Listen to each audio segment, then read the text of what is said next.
It's Wednesday. Grab your last pumpkin spice of the season, perhaps. Grab your goat. Grab your wand. It is time for Willow to Bark. No, it is time for the Witches movie, Coven. Woohoo! Hope everybody had a beautiful Halloween and a beautiful Samhain. And I am going to mute for a second because it's my dog. So I am Patti Negri. I'm one of your hosts. We're talking about Coco. I'm going to mute. So Jason, you take over and introduce yourself. I'm Jason Mankey. I've written nine books about witchcraft, which is like incredible to me. I live in beautiful Silicon Valley, California, where it is already getting cold. Richard-Lael. Yes, I am Richard-Lael Lillard. Richard-Lael is one name, not two. If I were just Richard, I'd be... Anyway, so yes, I have not written any books yet, but I am working on some things. And it is cold here. It was like 50 degrees, so it was cold. And now Heather Greene. Hi, I'm having a little bit of a technical camera problem. That's why you see me moving around and shifting in my office. But I am here tonight. I'm looking forward to our discussion. I am out of Atlanta. I've written one book, and that is Lights, Camera, Witchcraft. So the definitive guide to a lot of what we talk about here. And I am also an editor at Llewellyn Worldwide, as well as a freelance journalist. Courtney? Oh, that's me. I'm Courtney Buckley. I'm Ghostbait on Scared and Alone. I, just survived Salem in October, and until about 30 minutes ago was doing great. And now I'm filled with ennui. Thank you. Yes, look that up. You don't mean to laugh at it, really. It's going to be a very special show tonight. It's going to be a very special show because we are celebrating Día de los Muertos. In our pagan holiday, besides Halloween and candy and trick-or-treating and dressing up, it really is about celebrating our ancestors. And so that is what we're going to do a little bit tonight. And that also bounces off the movie we are doing, Coco. So Courtney started crying half an hour ago. So we will just get through it. Sorry for my Scoopy opening. Willa just had to get her words in edgewise. Nothing like a clean opening. Anyway, let's just get started and save the other stuff for the end when we can't even talk well. Richard-Lael, do you want to give us your non-biased synopsis of the show? I would be delighted. I would be absolutely delighted.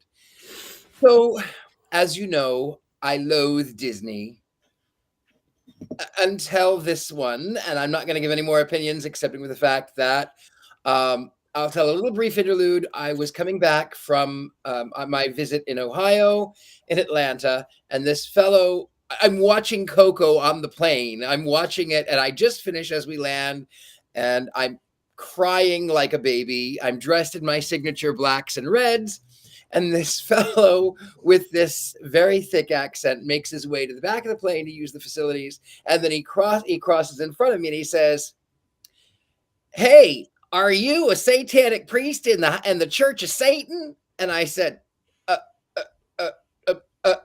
no. I mean, I'm a Satanist, but no. I mean, I'm well known. He said, "Well, good. That's something, I guess. But I got to tell you, I was really kind of terrified in flying the plane with you." And I wish I would have said, "Well, you shouldn't have been terrified. Clearly, if I sold my soul to be flying in a plane with you, clearly it's going to land." So don't. I didn't say that. I was just so taken back and crying like a baby over this movie. And let me tell you about this film. It is a story about family. It is a story about a little boy who aches to play music. He loves music. Unfortunately, his great-grandmother forbade music in their home because at one point, the grandfather had left to pursue music and never came back. And so this little boy decides that he's going to sneak behind their back, and he doesn't care if they don't want him anymore. He doesn't care if they don't remember him. He doesn't care. All he wants to do is play his music, and he thinks that his grandfather may actually be this very famous actor and singer who would have been around in the 1940s. And he has the guitar, and he knows it has to be him. It has to be this fellow. And so he goes to the town center to play in this sort of, what is it called? A talent show. But no one will loan him a guitar. And the only way that he can go on stage is if he has a guitar. He has to have his own instrument, and obviously no one is going to loan their precious instrument to this little boy. So he goes into one of the mausoleums where this famous man had been laid to rest. And he reaches up and he takes it, and he's certain that this famous man was his grandfather. And he takes that guitar down, and as he does, this strange thing happens, and he finds himself in between worlds, not in this one and not in the other, but somehow in both. And he is, as any boy would be, terrified and frightened. And then he is rescued by his great grandmother, and she is, of course, now deceased. And he goes into the other world, and he meets some people who are going to help him along the way, a lot of the ancestors, cousins and aunties and uncles. And he's convinced that this celebrity deceased man is his grandfather. And this vagabond deceased man who is trying desperately to come back to the other side, he's trying desperately to be remembered, but he can never seem to cross back over into our realm. He says, well, I can take you to that man. I can take you. You can see him. I can go. So they end up by going to this man's mansion. And I guess in the other world, if you're rich, you're rich. And if you're poor, you're poor. And that's the way that it is. And so since he was a celebrity, he gets a lot of acolytes, and a lot of people put his picture on their altars at the time of Dia de los Muertos. And this little boy desperately needs the blessing to play music so he can be sent back. He desperately needs it. And so he takes the guitar and he calls out and he starts to play Remember Me, the song that this man is famous for singing. And then it turns out that it's his grandfather, and it's this loving sort of connection until you find out that he's not his grandfather, and that his grandfather was the vagabond, and that the only reason that his grandmother, his great-great-grandmother, I don't know how many greats, his great-great-grandmother didn't want any music played in the house because he had left, but he tried to come back. The vagabond had tried to come back. He was the one who wrote all of the music, and he had been poisoned by this man in white, this superhero of the screen. And then, of course, as they're fading, his spirit dog, his spirit guide turns into an actual spirit guide and is not just a little dog. And they're rescued, and the family is reunited, but it's too late, because when one does not remember, when the last person who knew you when you were alive, when they pass on, and if there are no pictures of you on the altar, then you never get to see them again. I know, we're all doing it. And so in the end, Grandma Coco is dying, and she's forgetting. And the little boy is fading, and he gets the blessing and goes back, and he bursts in to see his Mama Coco, and he sings the song, I will remember you, or remember me, though I'm far away, remember me. And in a moment of clarity, the little old woman starts to sing, and she says, my papa, he sang that to me. And then 1 year later, on Dia de los Muertos, Mama Coco has passed over that bridge too. She's reunited with her mama and her papa and all of her cousins. And the little boy places a picture of Mama Coco on the altar, his grandmother does, and he's there with her. And he tells the little baby, these are not just old photos. These are our family. and then it plays off with Remember Me, and it's this beautiful story about the ancestors, a celebration of the Latin heritage, a celebration of Dia de los Muertos. I feel like I just watched it all over again. Oh, Courtney, I just want to give you a big hug right now. I just want to hug you and tell you it's going to be okay. It's not going to be okay. It's your fault. You picked this movie. But these are happy tears. Yeah. These are No, they're not. I've been blamed for a lot of other things. This is fine. I'll take this one. Okay. All right. Well, that is a beautiful. Now you all understand the film and why Courtney and is crying hysterically, and we are tearing up. And let's move this over to Heather now, because is this one of the movies in your book, dear Heather? It is not, because it's not really a witch movie, so it doesn't come up. Pixar, of course, does, and Disney does, but this is not a witch movie, so it does not appear in my book.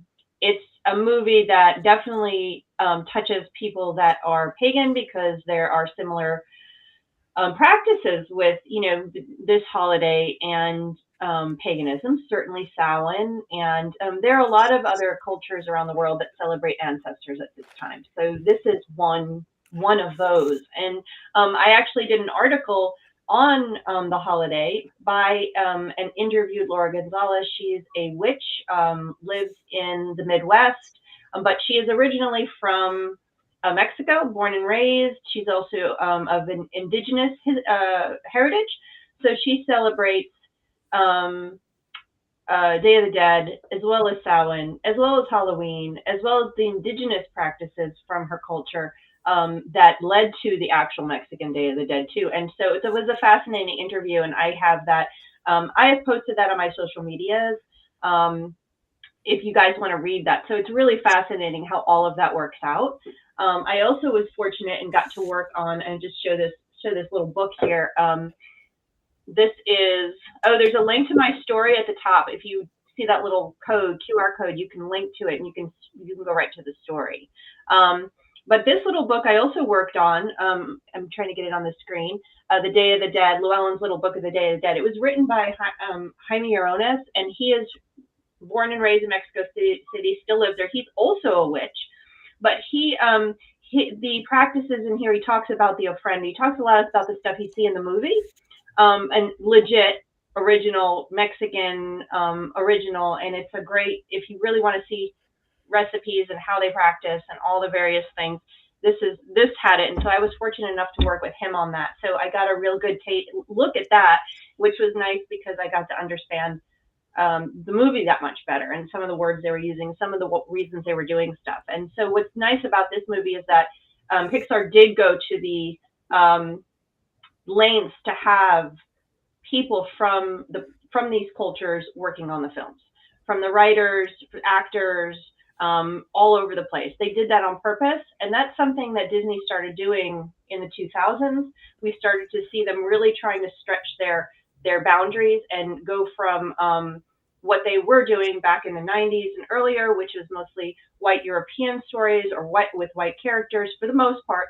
They started changing that in the 2000s. And so you start to see them representing a greater portion of cultural things, as well as different types of people, diversity of characters. You see that extensively by the late 2000s into 2010s. And of course, specifically Latino culture. You start to see that even more pronounced in animation, in Disney films, and in other things. I mean, think about Charmed.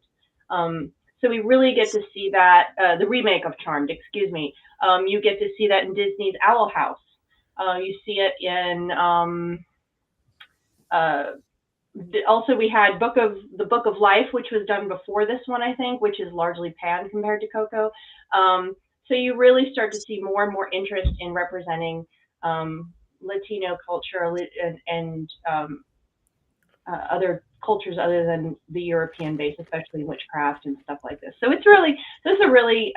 that's the notable thing about this and it's probably one of Pixar's most loved films, aside from Toy Story and their classics, but this is probably one of Pixar's most loved films.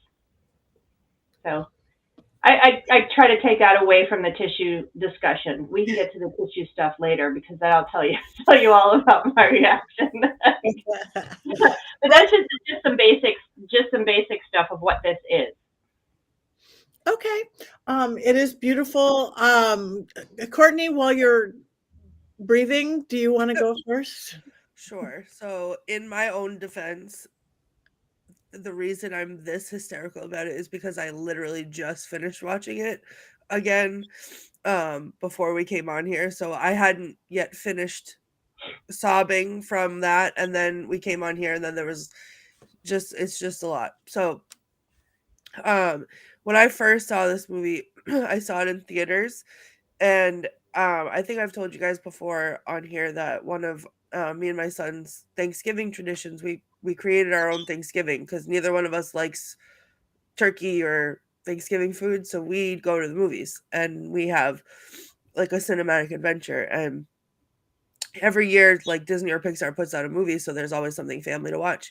And we went to see Coco, and I had no idea what it was about. I didn't know anything about Dios de los Muertos. I can't even talk. I didn't know anything about it, so I didn't know what to expect. And I was in the theater sobbing audibly, like crying in pain because it was like the most beautiful thing I'd ever seen, but it was like, it just hurt so much to watch.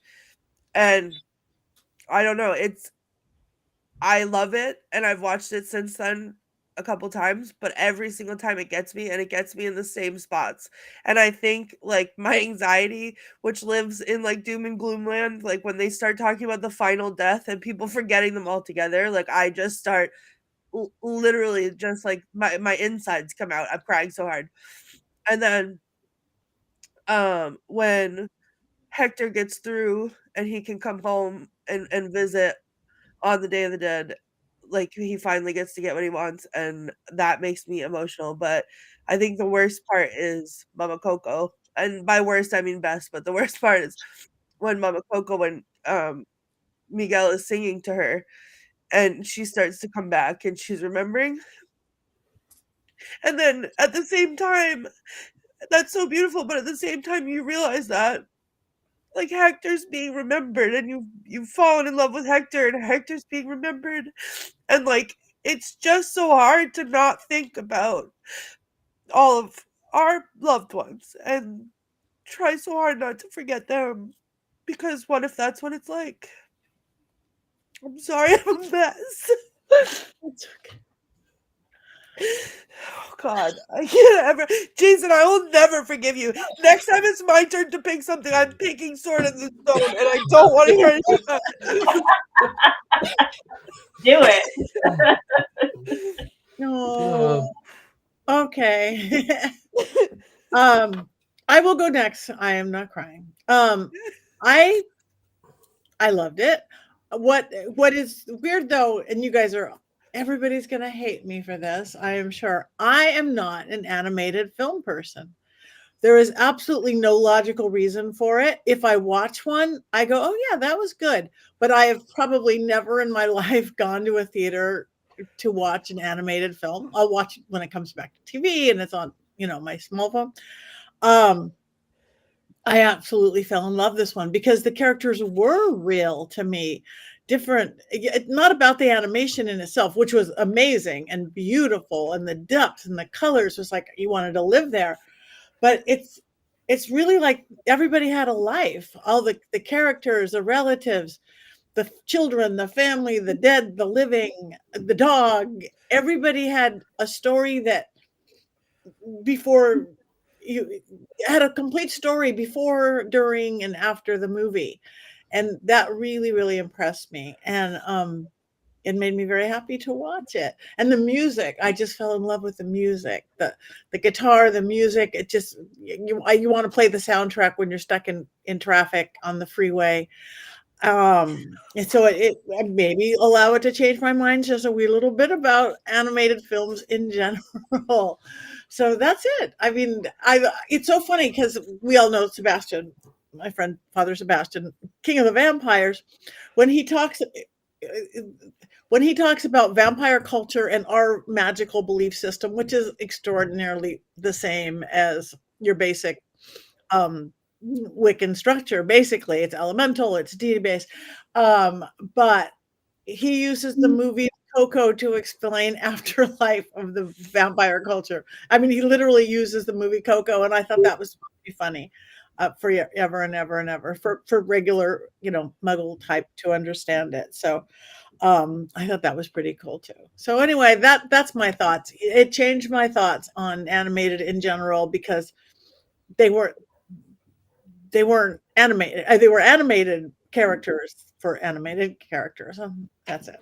That's me. Can I just real quick address this comment here from Colin? Yeah. I must confess I've not seen the movie, but given how many tears we're seeing here, I'm almost afraid to watch it.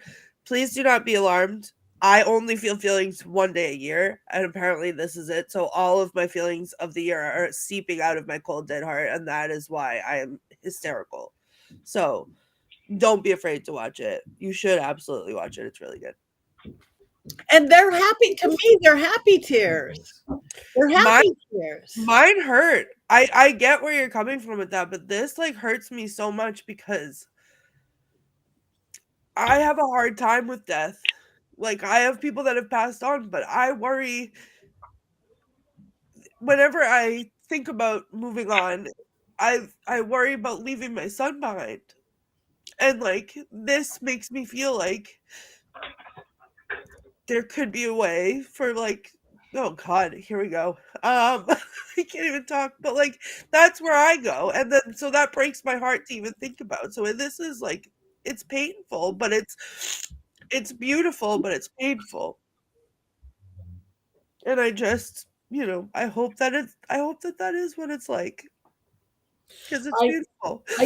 I think it is, Courtney. I really think it is. As you know, I lost my mother, who was my best friend, almost a year ago.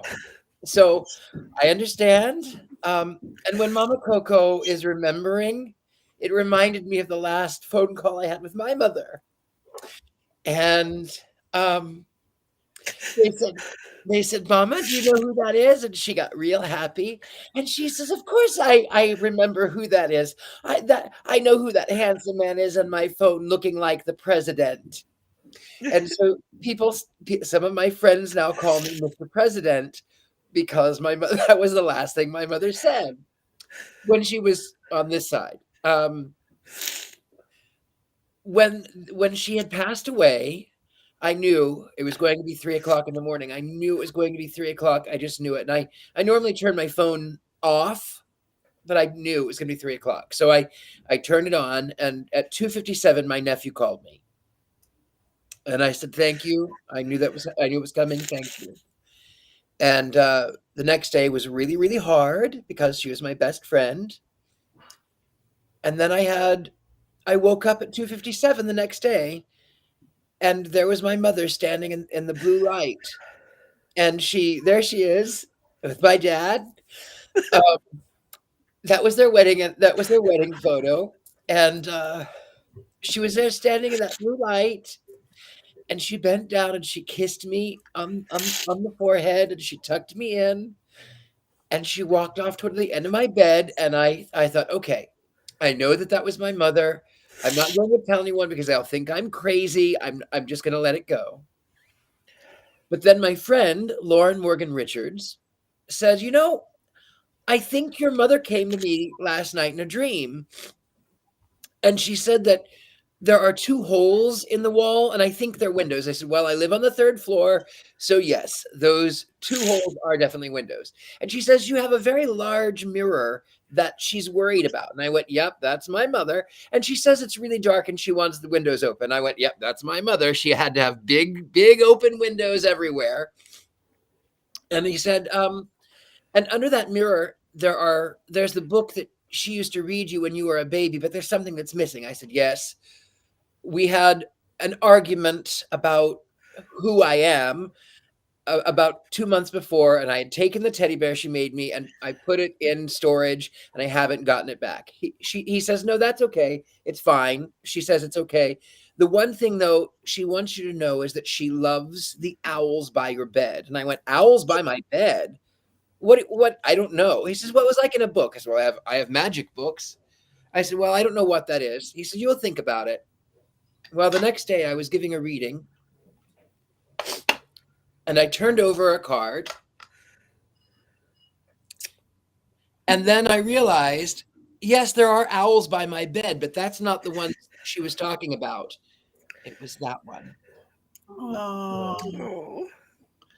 And that was my mother coming to me to tell me how very much that she appreciated and loved what I do. And so now I use these cards all the time. So I think, Courtney, to answer your query, I think it is something like that. I agree wholeheartedly. Thank you, Richard-Lael. That was beautiful. My mom died several years ago now, like 5-6 years ago. And I always wear her ashes around my neck. They have never came open. She used to leak a little. I had to wipe them off, which she loved getting out there. That's my mom. That's my mom and dad, Dorothy and Chuck Negri. Anyway, 2 days ago, this pendant opened wide open. All the ashes fell out and they were strewn across my breast. They were strewn across. It was the most magical, beautiful thing. I picked them up and tasted my mom. I went into an altered state, and all these years for Halloween, for Samhain, it opened up. They are with us. Your son will never, ever lose you. I promise. Nothing dies. Science shows that. Religion shows that. Spirituality shows that. It just shifts. We just lose the meat suit. Who needs a meat suit? And we say what is remembered lives, which is very much expressed in this movie. That is no different in this, what this movie says, as in what we say as witches and pagans. We use a similar term, and that is absolutely true. Oh, that's my recent passing. That's Freckles the bunny. She left us in September, and those are my grandparents, two of my grandparents on my father's side, who were the only two grandparents that I really knew very well. And so they are with us. And I know my grandmother visits every Samhain when we do our ritual. And I'm expecting Freckles will cross the Rainbow Bridge to say hello this Samhain as well for her first Samhain from the other side. So I definitely agree with you guys that is how it is, and we must remember them. And just to add is that I have my great grandmother's china. I use that. I have my grandmother's jewelry, and my house is surrounded by things from the people who came before, from my ancestors, and that is another way of remembering. And we have stuff from Ben's parents, who also have since passed and do come and visit quite regularly for his mother. She loves to come and say hello and check on us. And we have things in the house, and they will remember. You leave artifacts, you leave jewelry, they will remember, and you live on. Most certainly, absolutely. That's one of the things I think I love most about witchcraft, and especially Samhain, is the comfort that it gives me. I think a lot of times you look at other religions and somebody passes and you have this ceremony and you put them in the ground or in the urn and then you move on and you don't ever think about them again, or you don't talk about them again. And to me, Samhain is this gift that every year I have this moment of reunion with people that I've lost. Damn it, Courtney, I'm going to blame you if I cry. I'm blaming you. Good! Cry, Jason! Shed those tears! But I feel like we get this beautiful moment of reunion that is so lacking in a lot of other faiths. It's one of the reasons I love Day of the Dead celebrations, because I think it's very similar. The beauty of going and having a picnic at a gravestone just it just fills me with love, because those people love their ancestors, they love their relatives, the people that they've lost and passed on, and we've just really been given a gift that we have these moments to remember those people. And I was very close to my grandparents, Mick and Marie Mankey, and I try very hard. I hear their voice in my head every day. I don't ever want to forget their voice. But one of the things at Samhain, their picture's always up, and I could just feel them near me. Sometimes you get that little bit of like grandparent smell coming into the ritual space. And my grandparents smelled great. They took a lot of showers. So, but we get that, and I feel so blessed for that. Yep. I agree. And that's Michael Harris, who was in our coven, who died 2 Samhains ago. His magical name was Magnus, and I think when you are in a coven with somebody that's chosen family, he means as much to me as my grandparents. And this is a story that Ari's my wife at Samhain, when we did a little ceremony for him right after he passed. We were sitting in our living room after ritual like we do, and she turned and looked, and she swears that she saw him standing there.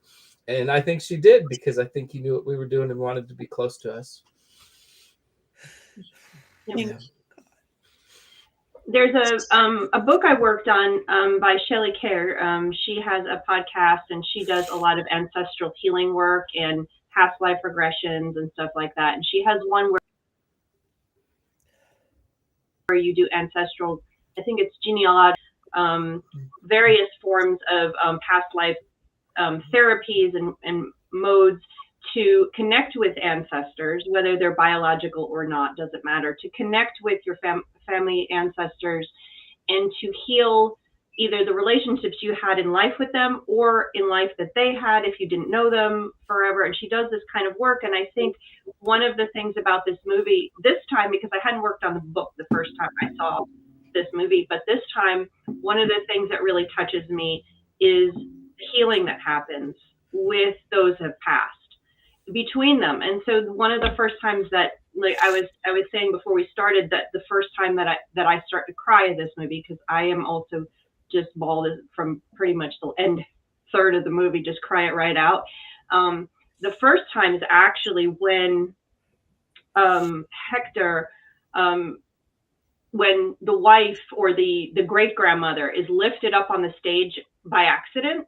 She doesn't mean to go up on the stage, and she's standing there with the picture, and she's singing. She's told to sing, and she starts to sing, and she looks over off stage, and then Hector is standing there, and he gets the guitar, he picks it up and starts singing, and looks at her, and she looks at him, and right at that moment, that it's a split second, that look from her to him and him to her, and that love just that's it. The love just explodes right there, and the healing happens, and at that moment, I'm done.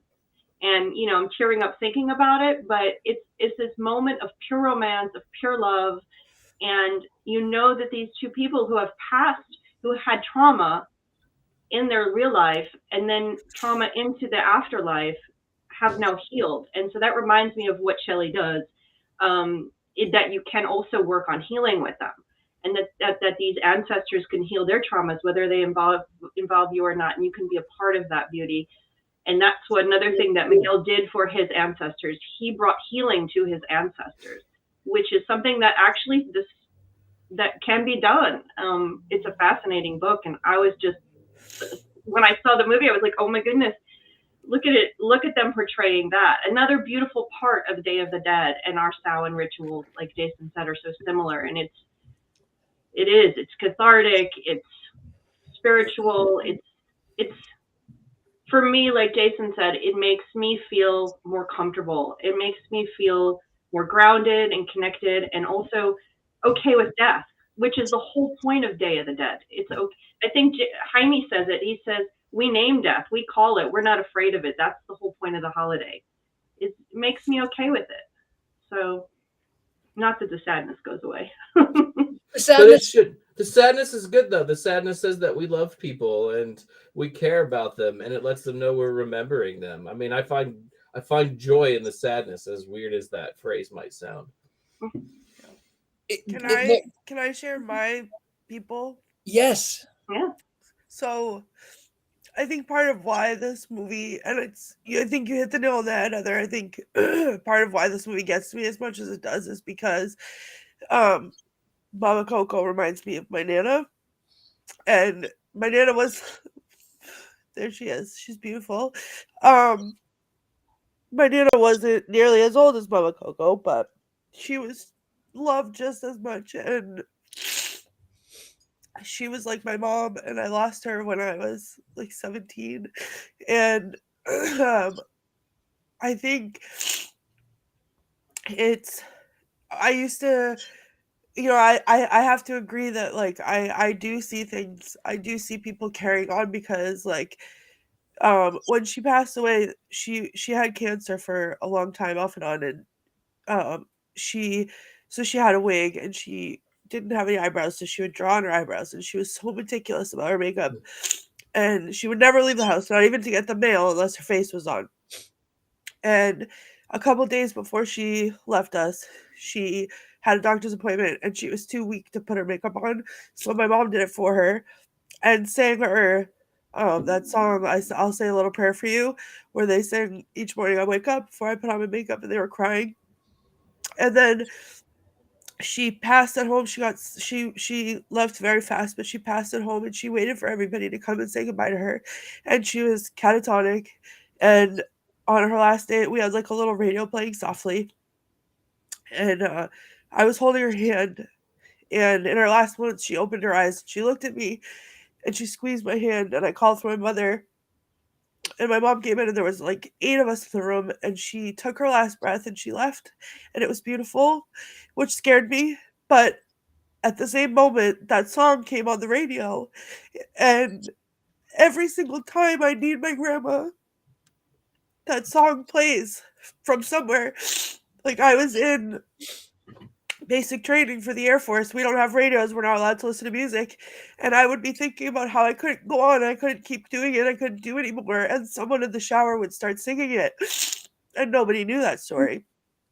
So, I see that. I see that connection to the other side. And I think I know I won't forget. So no one will forget me. But, and then I have also another picture who, it's my cousin Mankey. He passed away when he was 14. He took his own life, which was really hard.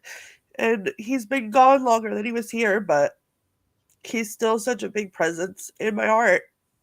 And it's hard not to think about him. So, I don't, sorry, I can barely do this. No, you're doing great. Beautiful.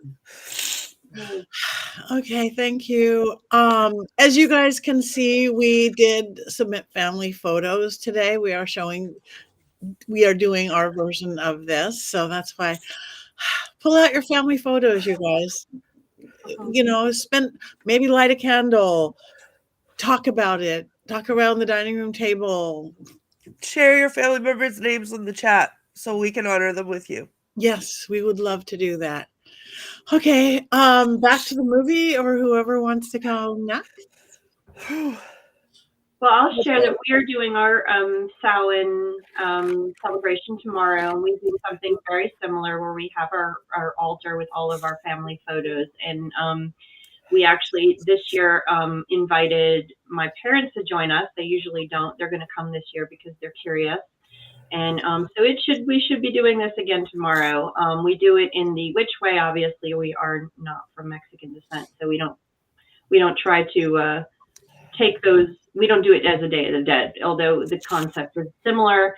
We do it in the Samhain tradition, and so we should be having fun time. We have a lot of people, and we usually get visitors from beyond the Veil come, and grandmothers, and as I said, Ben's parents and pets. We can't forget the pets. They come too. They do.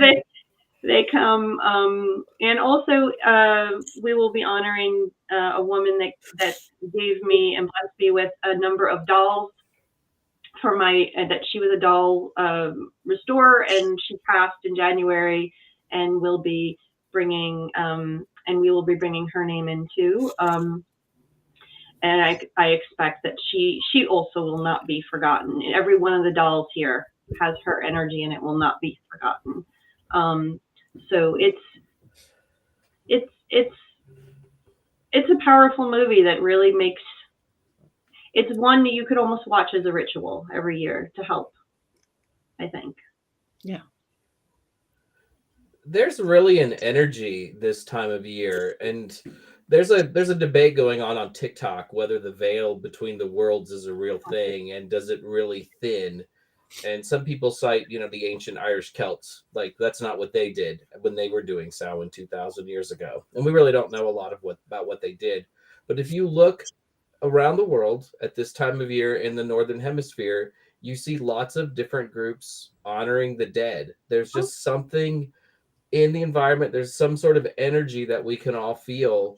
The All Souls and All Saints Day were originally in the spring, close to Easter. And they weren't moved to try to, make the pagans Christians. I think they were moved because people realized, even Catholics and the Pope, hey, there's something in the air in late October, early November. And if you're going to honor the dead and feel reunion with them, this is the time of year to do it, which is why All Souls and All Saints are the first and second. It's why we celebrate Samhain. It's why ghosts are so prevalent at Halloween. And it's why we have Mexican Day of the Dead.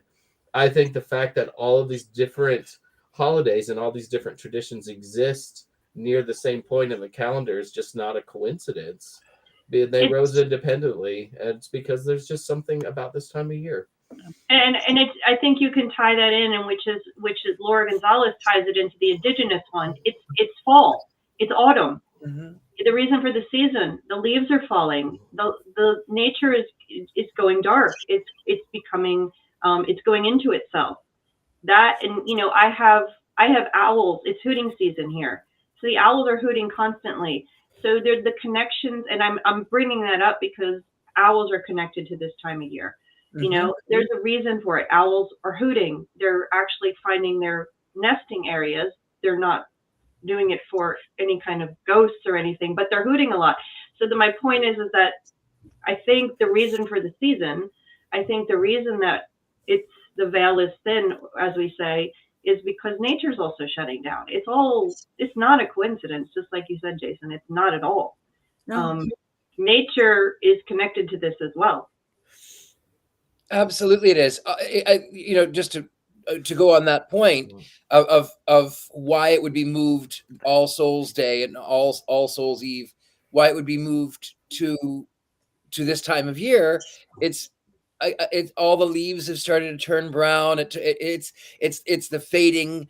It's right before the harvest. It's not the winter when it is in the cold ground, and of course spring is rebirth. So it is the dying of the embers, but also the ghost stories that bring us together. It's the fires that we keep. It's the fires in the heart. It's the fires that we gather around where we tell stories. It's the candles that we burn.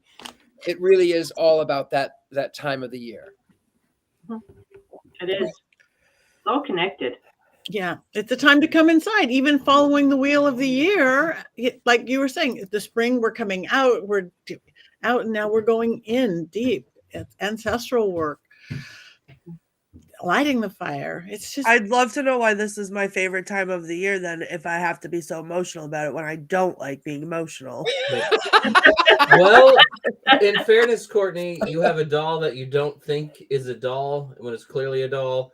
And why do you have to bring that in? Maybe deep down you like being emotional. Maybe this feels really good. And instead of trying to hex me later, you should send me a little love letter or something. I think I agree. How dare you? I agree with Jason.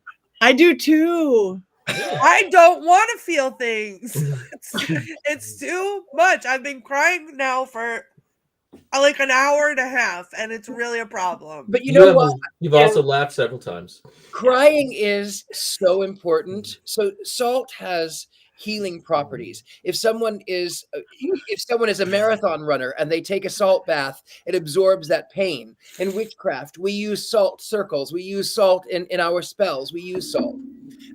Even in the Christian, it says that you're supposed to be the salt of the earth. Salt has healing properties. So our bodies are 80% water, and when we shed that salt, it's healing. So crying may make us not so pretty, but I think in that not so pretty, it is absolutely beautiful. It's absolutely healing.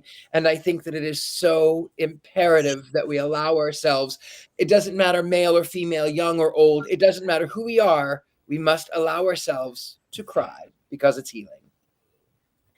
Amen. I would just, Kelvin, I feel like the Grinch until I cried. That's me. That's me right there. Yeah. Yeah. All right. Somebody, I know this is a very different review because we're not really reviewing the movie quite as such as normal, but and we're going into our stories, but who wants to go next on any of those fronts? Well, can I say thank you to everybody who's putting the names of their loved ones in the chat, because I think missing people and remembering people brings us all together too in the here and now. And I've read, even though we haven't read them out loud, I personally have read every single one that you've put in there, and I've given them a thought as we were talking. So thank you for sharing that with us. Yes, thank you. And thank you for bringing that up, Courtney. That's beautiful. I just don't want to be the only emotional one anymore. Yeah, my moon is in Pisces, Courtney. You have no idea. I'm a walking water faucet, but I can control it here for some reason. Just to some degree.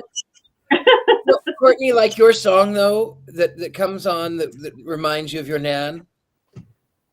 My mother loved "I Will Always Love You," and oh God. And so I was actually in Ohio with my friend. I was helping her pick up her kid from school, and "I Will Always Love You" came on the radio. And of course, it's the 30th, and it's not Halloween. And I'm crying like a baby because there I was remembering. And yes, people are saying, asking if I think that tears can bless. Yes, tears are absolutely a blessing. It's painful and it hurts, and you have to get it out. Richard-Lael, not to make light of what you just said, because I'm really not trying to, but in another way it hurts because that song I put on purpose to scream sing as I'm driving, to the point that like I give myself a nosebleed because I'm scream singing it so loud. So from now on, every time I do that, I'm going to think of your mom. But is it the Dolly version or the Whitney version? That's the first thing that pops into my head. For me, it's Whitney, but it's still the sentiment is there. Yeah. Yeah. Well, I'll share. Oh, go ahead. I was going to say, I don't know, my internet's cutting in and out. It's, the veil is thin and so is my internet. So I personally prefer the Dolly version, but my mother loved the Whitney Houston version. She liked both, but she loved the Whitney one. That's the one I scream sing until my nose bleeds. So from now on, every time I do, it'll be for her. And why do you scream sing until your nose bleeds? Because I hate crying like this. So instead, I scream sing in the car for people to look at me, but I get my feelings out that way. But I mean, I would rather cry than bleed. Yeah, me too. Yeah, I mean, have you try to belt Whitney as loud as you can at the top of your lungs and see where it comes out. That will make other people's around me's ears bleed. That's what will happen. I love other humans way too much for me to sing "I Will Always Love You" by Whitney. Well, on the road in Massachusetts, surrounded by Massachusetts drivers, you may feel differently. So it's like a defense mechanism. Keep everybody away from me. So I have a crazy little piece about the article I write with Laura Gonzalez that has Day of the Dead, is that we did the interview and I wrote the article over a period of October last year. And the Indigenous holiday starts in August, I believe, and goes through. So she had been practicing for a while. We did this great article. She's a lovely person. And then it takes some time for the editing. I have to send it into my editor, and I never know when they're actually going to publish it. Well, they decided to publish it, and I can't remember the exact day. You can go look at which date it was. It was 23rd, 24th, 25th, a few days before, end of October. And I sent her the link, and she didn't call me. I don't remember, it was text or whatever it was. She contacted me. She was bawling because it was actually published the day her mother died. Oh. And her mother had died, I think it's in the article, I believe it was exactly 10 years before that or something. And she had never been interviewed. She's not a public. She does a podcast, but she's not public in terms of interviews and stuff and talking about this. And she's just been started teaching all this stuff. So to have this article go public on national news, on the day her mother died was so amazing for her. And it was about her heritage, about something that was so important to her and her mother, who never was living in the U.S. So it was just so powerful for her. So that was really nice. And, of course, I teared up when she told me that. And it was just a beautiful moment. And it was a beautiful Day of the Dead moment, a beautiful Samhain moment. She's also Wiccan. So it kind of brought all her worlds together, which was beautiful. But, and I also was going to say is that another nice thing that I think what we can do to help remember, and I did this with my grandfather, and I think it's a nice thing you can think about for the people in your life who might be close to passing, is that they have them write their stories down. And I asked my grandfather when my grandmother passed to write his story down about his life. He wrote his story about how he met my grandmother and how much he loved their life together, and with songs. And the man was a carpenter. He never wrote anything down. He did it in pencil. And this was 2000. This was year 2000. He didn't have a computer. He wrote and I still have his paper copy.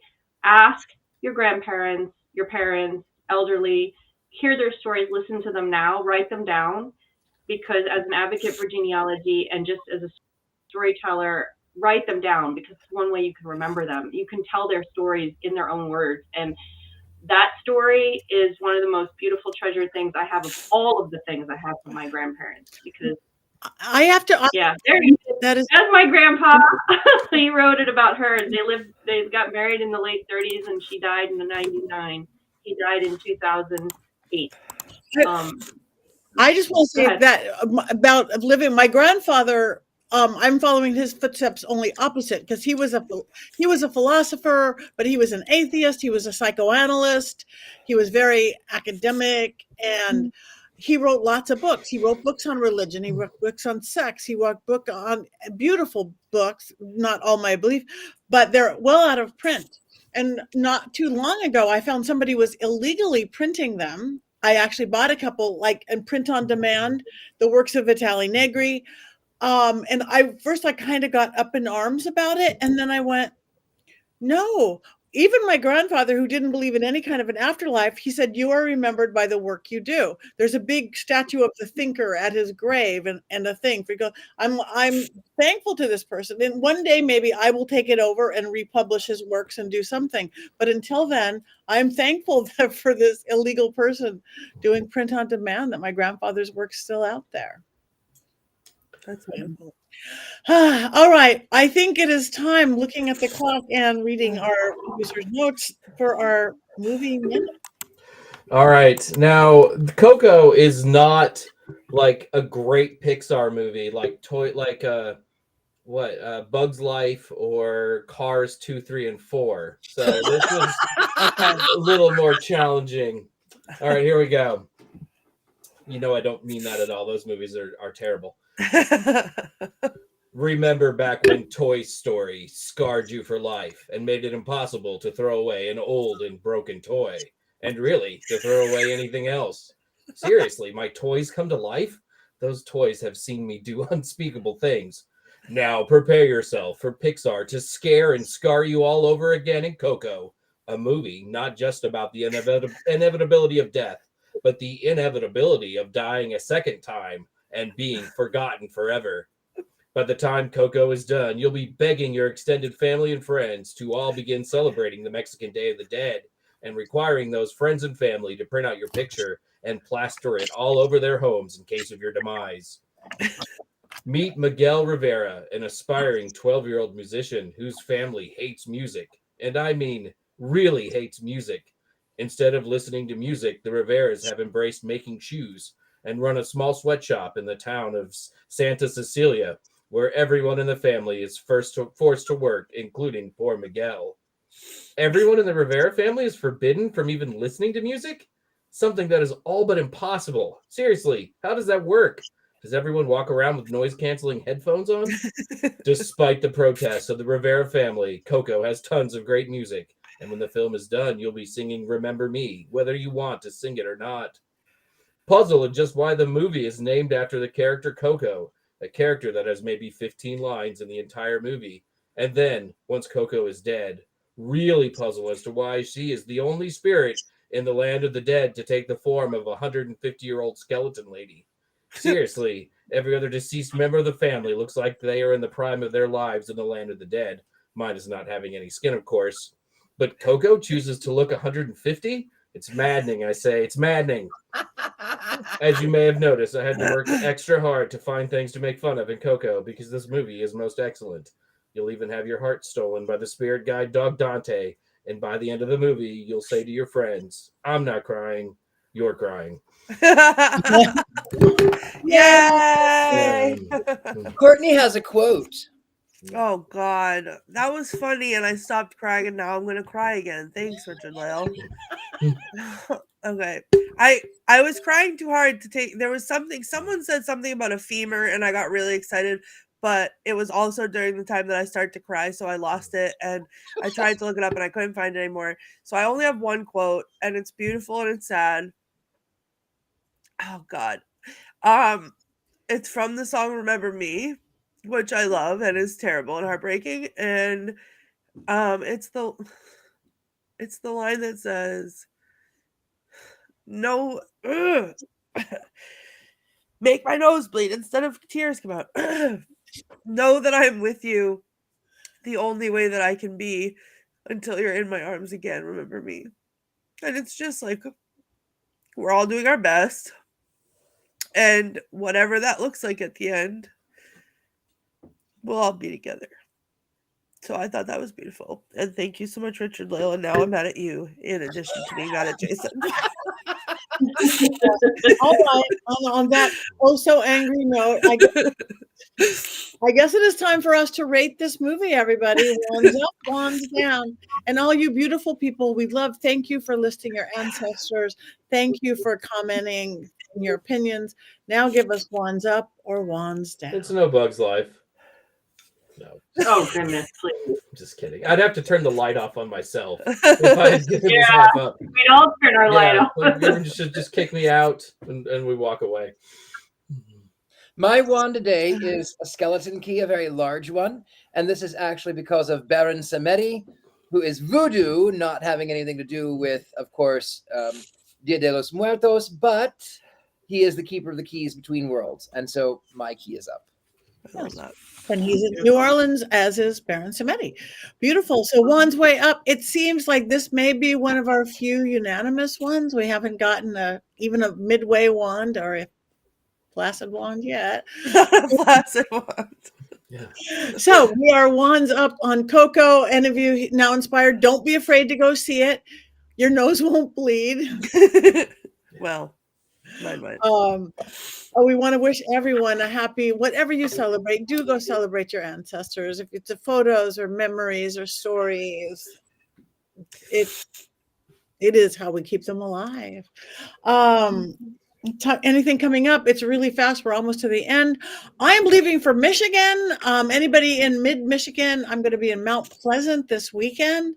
Mid-Michigan Paracon. It seems like it's a pretty big one. Lots of people going. I'm doing a big mediumship gallery or seance on Saturday night. I will be there starting Thursday, leaving Sunday for the bottom of the planet.